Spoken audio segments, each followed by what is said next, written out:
കുറ്റം ചെയ്യാതെ പഴി കേൾക്കേണ്ടി വരുന്നവരും ദൈവിക ശിക്ഷയും വളരെ പ്രധാനമുള്ള ഒരു ചിന്ത നിങ്ങളുമായിട്ട് പങ്കുവെക്കുകയാണ്. ഇന്ന് നമ്മുടെ ലോകത്തിൽ ഈ കുറ്റം ചെയ്യാതെ പഴി കേൾക്കേണ്ടി വരുന്ന അനേകരുണ്ട്, അല്ലേ? പ്രത്യേകിച്ച് നമ്മുടെ ആത്മീയ ലോകത്ത് ദൈവദാസന്മാരുടെ ഇടയിൽ ഒരു തെറ്റും അവർ ചെയ്തു കാണത്തില്ല.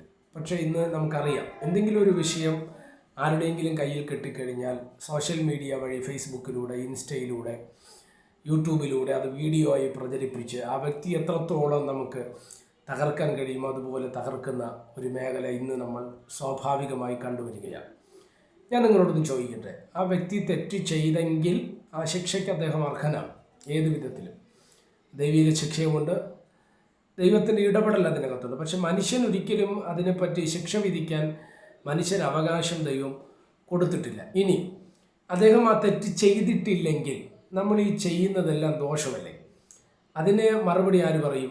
അതിനകത്ത് ദൈവിക ശിക്ഷ വരിക തന്നെ ചെയ്യും. ഒന്ന് രണ്ട് വാക്യങ്ങൾ നിങ്ങളുടെ ശ്രദ്ധയിലേക്ക് ഈ വിഷയങ്ങളോടുള്ള ബന്ധത്തിൽ കൊണ്ടുവരുവാൻ കർത്താവിൽ ശരണപ്പെടുകയാണ്. റോമാലേഖനം 14-ാം അധ്യായത്തിൻ്റെ 4-ാമത് വാക്യം. മറ്റൊരുത്തൻ്റെ ദാസനെ വിധിക്കുവാൻ നീ ആര്? അവൻ നിൽക്കുന്നതോ വീഴുന്നതോ സ്വന്തം യജമാനൻ അത്രേ. അവൻ നിൽക്കും താനും അവനെ നിൽക്കുമാറാക്കുവാൻ കർത്താവിന് കഴിയുമല്ലോ. അപ്പോൾ ഒരാൾ നിന്നാലും വീണാലും അത് ദൈവമാണ് അത് നിശ്ചയിക്കുന്നത്, അല്ലേ? അത് നഷ്ടമായിരുന്നാലും ലാഭമായിരുന്നാലും സ്വന്തം യജമാനനാണ് അതിൻ്റെ സബ്ജക്റ്റ്.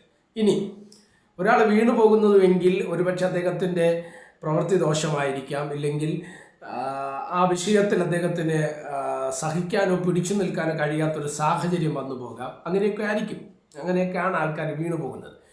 അല്ലെങ്കിൽ ദൈവത്തിൽ ആശ്രയിക്കാൻ കഴിയാത്ത അവസ്ഥ വരുമ്പോഴും വീണു പോകാറുണ്ട്. മനുഷ്യരെന്ന് പറയുന്നൊരു വീഴ്ചയ്ക്ക് ഏത് സമയത്തും സാധ്യതയുള്ള ഒരു ലോകത്താണ് നമ്മൾ ജീവിക്കുന്നത്, അല്ലേ? സ്വയം കപ്പാസിറ്റി, സഹിക്കാനുള്ള കപ്പാസിറ്റി നമുക്കില്ലെങ്കിൽ, പാപത്തെ ഓവർകം ചെയ്യാൻ, ഈ ലോകപരമായി ബന്ധപ്പെട്ടുള്ള വൈകാരിക തലങ്ങളെ ഓവർകം ചെയ്യാൻ നമുക്ക് കഴിഞ്ഞില്ല എങ്കിൽ നമ്മൾ വീണുപോകും. അത് സ്വാഭാവികമാണ്. പക്ഷേ വീഴുന്നതോ നിൽക്കുന്നതോ ഒന്നും നമ്മുടെ സബ്ജക്റ്റ് അല്ല, അത് ദൈവത്തിനാണ് ആ സബ്ജക്റ്റ്. ഇനി അടുത്ത് നിൽക്കുമാറാക്കാൻ ദൈവത്തിന് കഴിയും. വീണു പോകുന്നത് ഒരു പക്ഷേ മനുഷ്യൻ്റെ ഇഷ്ടമായിരിക്കാം, അല്ലെങ്കിൽ സ്തോത്രം അതിൻ്റെ പിറകിൽ വ്യാപരിക്കുന്ന ഇരുട്ടിൻ്റെ ശക്തികളുടെ സ്വാധീനങ്ങൾ അതിനകത്ത് കാണാം. പക്ഷേ ആ വ്യക്തിയെ നിൽക്കുമാറാക്കാൻ ദൈവത്തിന് കഴിയുമെന്നുള്ളത് നമ്മൾ ശ്രദ്ധിക്കപ്പെടണം. അതുകൊണ്ട് നമുക്ക് ആരെയും വിധിക്കുവാൻ്റെ അവകാശം ഇല്ല. ഇനി അദ്ദേഹം തെറ്റ് ചെയ്തിട്ടുണ്ടെങ്കിൽ അതിൻ്റെ ശിക്ഷ നടപ്പാക്കേണ്ടതും ദൈവമാണ്, മനുഷ്യനല്ലെന്നും കൂടെ നമ്മൾ എന്ത് ചെയ്യണം, മനസ്സിലാക്കേണ്ടത് ആവശ്യമാണ്. റോമാലേഖനം 2-ാം അധ്യായത്തിലേക്ക് വരുന്ന സമയത്ത് അവിടെയും പറയുന്നൊരു കാര്യമുണ്ട്. അതുകൊണ്ട് വിധിക്കുന്ന ഏത് മനുഷ്യനുമായുള്ളവരെ നിനക്ക് പ്രതിവാദം പറയുവാനില്ല. അന്യനെ വിധിക്കുന്നതിൽ നീ നിന്നെ തന്നെ കുറ്റം വിധിക്കുന്ന നീ തന്നെ അത് പ്രവർത്തിക്കുന്നുവല്ല. ഇനി നമ്മളെല്ലാം ശ്രദ്ധിക്കേണ്ട ഒരു കാര്യമാണ്, നമ്മൾ ഒരാളിനെതിരെ പറയുന്ന സമയത്ത് നമ്മൾ ആ വിഷയത്തിലോ അതുമായിട്ട് ബന്ധപ്പെട്ട മേഖലകൾക്കകത്തോ പെർഫെക്റ്റ് ആണോ എന്ന് നമ്മൾ ശ്രദ്ധിക്കണം. നിൽക്കുന്നു എന്ന് തോന്നുന്നവൻ വീഴാതിരിപ്പാൻ സൂക്ഷിച്ചു കൊള്ളട്ടെ. നമ്മളൊക്കെ നാട്ടുപുറത്ത് ഒരു ചൊല്ല് പറയാറില്ലേ, പഴുത്ത പ്ലാവില വീഴുമ്പോൾ പച്ചപ്ലാവില ചിരിക്കുമെന്ന്. അപ്പം പഴുത്ത പ്ലാവില ഇങ്ങനെ വീണുകൊണ്ടിരിക്കുന്ന സമയത്ത് പച്ചപ്ലാവില ചിരിക്കുകയാണ്, ഞാൻ വീഴത്തില്ലെന്നുള്ള ചിന്തയിലാണത് ചിരിക്കുന്നത്. പക്ഷേ അത് വീഴാം. ഞാൻ നിങ്ങൾ നിൽക്കുന്നത് ദൈവത്തിൻ്റെ കൃപയിൽ ആശ്രയിച്ചാണെന്നും കൂടെ നമ്മൾ എന്ത് ചെയ്യണം, തിരിച്ചറിഞ്ഞ് മറ്റുള്ളവരെ വിധിക്കാതിരിക്കുക. അവർ ചെയ്ത തെറ്റുകൾക്ക് ശിക്ഷ ദൈവം കൊടുക്കട്ടെ എന്ന് ചിന്തിച്ച് നമ്മൾ ആ ഭാഗത്ത് മൗനമാകുക എന്നുള്ളതാണ് ദൈവത്തിൻ്റെ വചനം നമുക്ക് നൽകുന്ന മറുപടി. ഒരു വാക്യം കൂടെ നമ്മളൊന്ന് ശ്രദ്ധയിലേക്ക് കൊണ്ടുവരികയാണ്. ലൂക്കോസ് എഴുതിയ സുവിശേഷം 17-ാം അധ്യായം അതിൻ്റെ 1-ാം വാക്യം. അവൻ തൻ്റെ ശിഷ്യന്മാരോട് ഇടർച്ചകൾ വരാതിരിക്കുന്നത് അസാധ്യം, എങ്കിലും അവ വരുത്തുന്നവനോ അയ്യോ കഷ്ടം. അപ്പോൾ ശ്രദ്ധിച്ചോ, നമ്മുടെ ക്രിസ്തീയ ജീവിതത്തിനകത്ത് ഇടർച്ചകൾ വരാതിരിക്കുന്നത് അസാധ്യമാണ്. ഇടർച്ചകൾ വരും, പക്ഷെ വരുത്തുന്നവൻ്റെ കാര്യം പ്രശ്നമാണ്. അവിടാണ് അങ്ങനെ വായിക്കുന്നത്, വരുത്തുന്നവനോ അയ്യോ കഷ്ടം. അതായിട്ട് നമ്മൾ വായിക്കുന്ന സമയത്ത് അവൻ്റെ കഴുത്തിൽ തിരികല്ല് കെട്ടി കടലിൻ്റെ ആഴങ്ങൾ എറിഞ്ഞു കളയുമെന്നാണ് അതിൻ്റെ അർത്ഥം.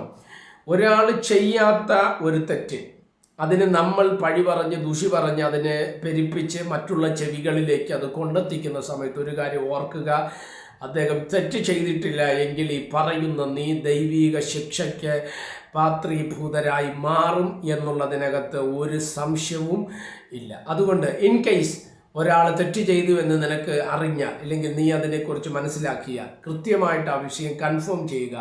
പരസ്യപ്പെടുത്താനോ പറയുവാനോ ഒന്നും നമുക്ക് അവകാശം തിരുവചനത്തിലില്ല. സ്തോത്രം. കാര്യം നോഹയുടെ നഗ്നത കണ്ട് പറഞ്ഞു വന്നവനെ പ്രൈസല്ല, അവൻ എഴുന്നേറ്റ് വന്നപ്പോൾ ശപിച്ചെന്ന്. ഒരുത്തൻ്റെ നഗ്നത പുറത്ത് പറയുന്നത് നല്ല സ്വഭാവമല്ല എന്നും കൂടെ നമ്മൾ എന്ത് ചെയ്യുക, തിരിച്ചറിയുക. ആ വിഷയം ദൈവത്തിന് വിട്ടയക്കുക. അവനെ നിർത്തുന്നതോ വീഴുന്നതോ അല്ല, ദൈവത്തിൻ്റെ കാര്യമാണ്, ദൈവത്തിൻ്റെ ഇടപെടലാണ്. ഇനി ചെയ്യാത്ത വിഷയമാണെങ്കിൽ നീ പറയുന്നത് കൊണ്ട് അതിൻ്റെ ശിക്ഷ നീയോ നിൻ്റെ തലമുറയോ അത് മേടിക്കേണ്ടി വരും എന്നുള്ള കാര്യം മറക്കരുത്. അതുകൊണ്ട് ഈ വിഷയങ്ങളിൽ ഇടപെടാതിരിക്കുന്നതാണ് നല്ലത്.